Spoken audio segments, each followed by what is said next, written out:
Hello everyone, તો આજે અમે ત્રણે નીકળી ગયા કારણ કે આજે હતા અમારે બહુ બધા કામ. તો સૌથી પહેલાં અમે ગયા હતા મારા ભાઈની સ્કૂલમાં.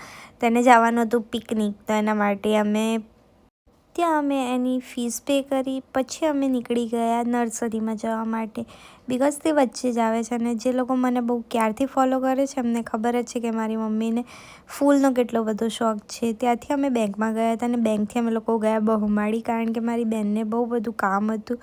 અને આજે તો પ્રિયાંશનો બર્થડે, તો અમે એના માટે ગિફ્ટ લેવા ગયા. તો પહેલાં અમે જોયું ટોય શોપમાં, તો મારી મમ્મીને એક ગમી પણ ના પણ ગમી. પછી મારી બેનને ટમ્બલરનો એટલો શોખ છે કે એને દેખાઈ ગયું અને સ્નેપ લીધું. પછી આ દાદાને જોઈને મને થયું કે યાર આ બંગડી કોઈ મને બી ગિફ્ટ કરી દે. પછી અમે ત્યાંથી સોરઠિયામાં ગયા હતા. પછી અમે પ્રિયાંશ માટે કપડાં લીધા અને પછી અમે અમારા કપડાં જોવાઈ ગયા, કારણ કે અમે બજારમાં આવી અને કપડાં ના લઈએ એવું તો બને જ નહીં.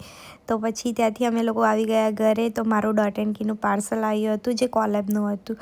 તો આખો દિવસ મસ્તી કરીને પછી રાત્રે મારો ભાઈ ટ્યુશન ગયો તો એને લેવા ગયા, અને જે ગિફ્ટ લાવ્યા હતા મેં પ્રિયાંશ માટે તે આપવા માટે પ્રિયાંશના ઘરે ગયા. તો પછી મારા ભાઈને ત્યાં ગયા, પ્રિયાંશને હેપી બર્થડે કર્યું. પ્રિયાંશનું મોઢું બિચારાએ કેટલી ચોકલેટ્સ ખાધી હતી. પછી ત્યાંથી નીકળીને અમે લોકો આવી ગયા દાલ બાટી લઈને ઘરે. Thank you so much for watching. Like, comment, share.